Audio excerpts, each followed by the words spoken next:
Welcome everyone, we're back. We got a new training program that we're gonna be doing over the next 8 to 12 weeks.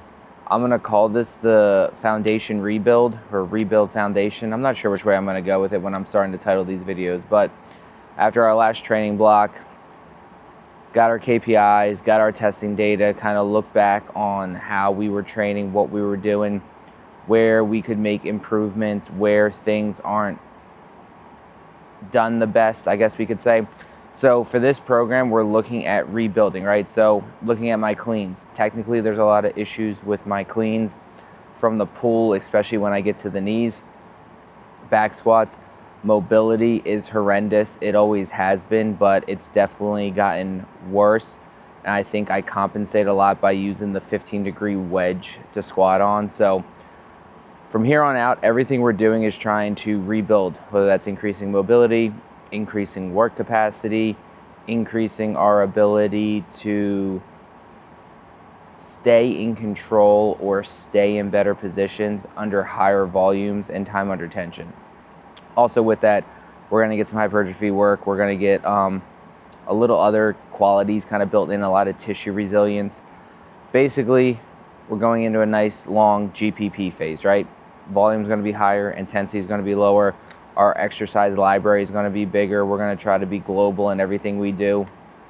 We're still going to play around with an omni contraction hybrid, I'll call it, where we have our upper lower body eccentrics and then our upper lower isometric days, leaving the concentrics out for a while.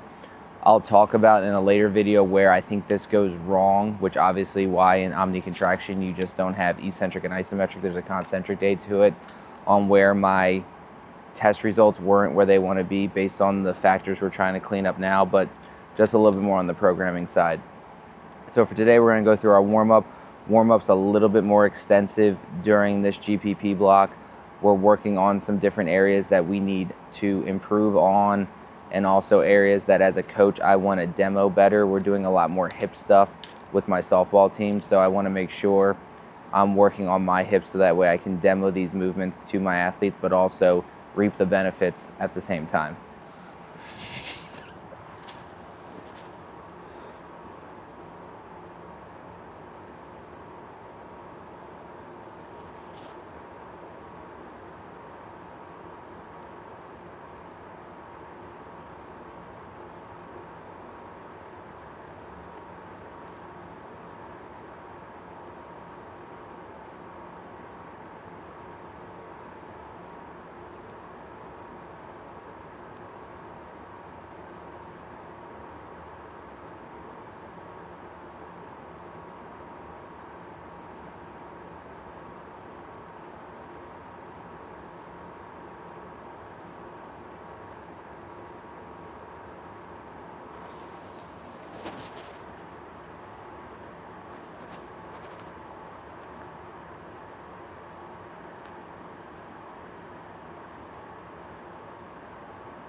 A lot of the stuff you're going to see in our warm-up and during our workouts is going to be from the FRC functional range continuum.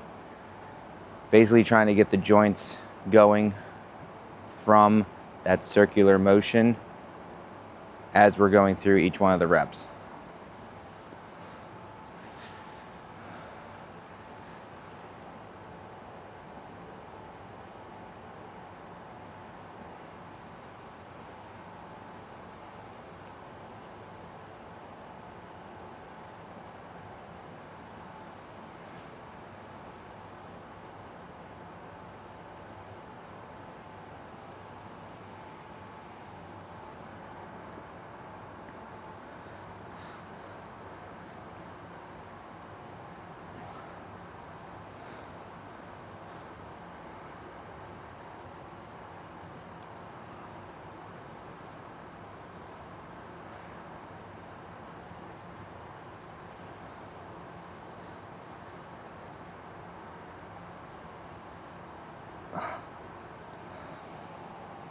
on our hip cars, need to make sure I'm radiating, staying nice and tight through that midsection. I feel good once I open and get into that internal rotation, but when I try to finish back is where I feel like I'm kind of shifting my body a little bit, trying to compensate for that lack of mobility in my hip. Next 2 exercises we're doing is gonna focus on our pelvic control. I was gonna go from lying for the first one, but I'm gonna go from standing just because I feel like I get a little bit better range of motion standing wise, even though with laying I have more context of support on the ground. And the next one is gonna be kind of like a foam roller hip shift. I'm 99% sure I'm not gonna be able to do that, so then we'll probably move on to a scoot drill, which I'll show you guys if we have to go there.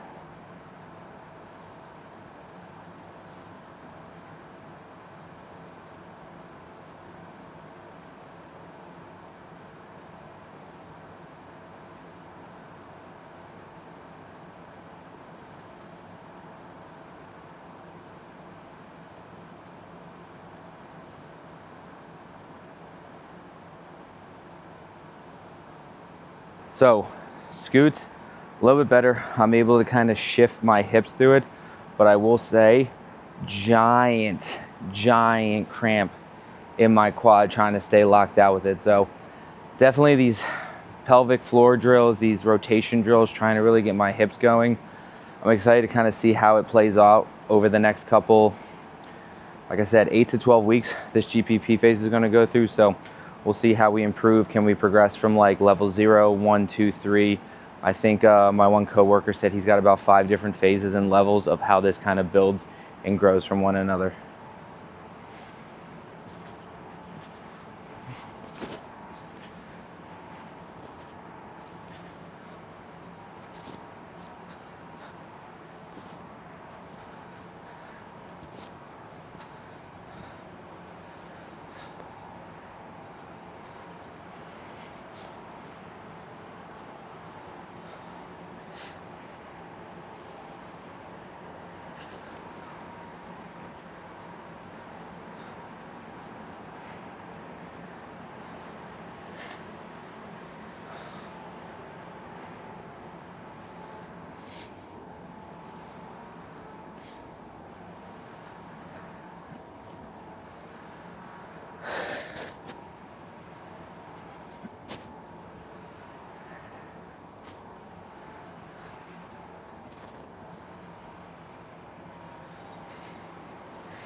Part of this GPP phase is getting better at drilling with my sprinting. So our bounds, our ankle dribbles, moving on the calf dribbles, knee dribbles, just getting better. We're gonna throw some wall drills in, really kind of scale back some of the drilling I do for myself to try to then build up a bigger foundation of the sprint, say, not knowledge, but sprint motor unit capacity, we'll call it. I don't know if that's the right words or not, but then building that bigger foundation so as we start sprinting more, hopefully our technical part of it carries over with it.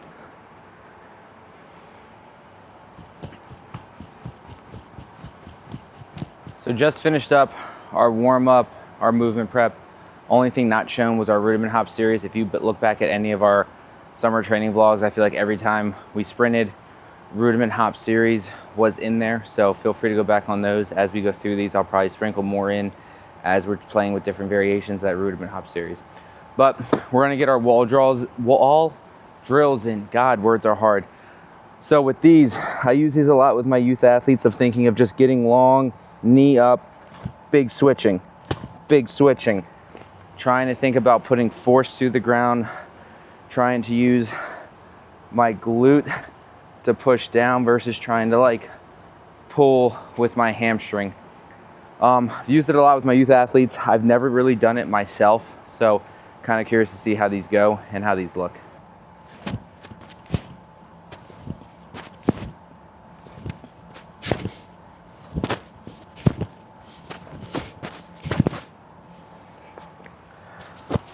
So wall drills, I'll have to look back at the videos to see what they look like. I like it because it forces me to think more positions, right? Staying long through that backside, making sure I'm keeping my knee up, toe up, and putting force in the ground right underneath my hips. So excited to see how these translate as we go through. And again, if nothing else, I'm getting a really good warm up in, preparing me for my couple hard accelerations we're gonna do. And hopefully we don't get hurt because we're nice and warm.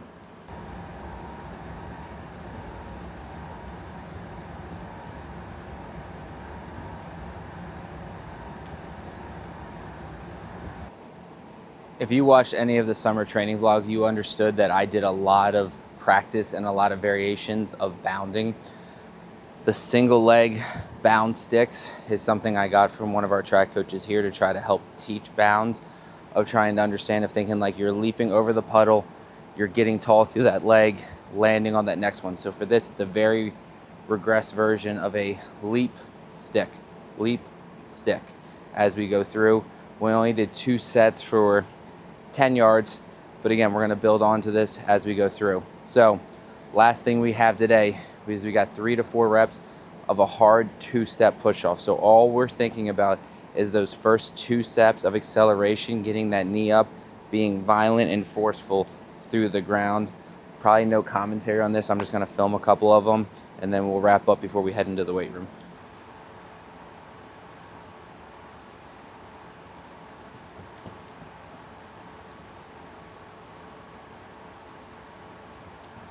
Two things I'm trying to do here. One is stay relaxed. I feel like watching videos back of me sprinting, I get really tense up top. I want to stay relaxed. I want to stay smooth, but I still want to think about being forceful through the ground on each and every one of these reps.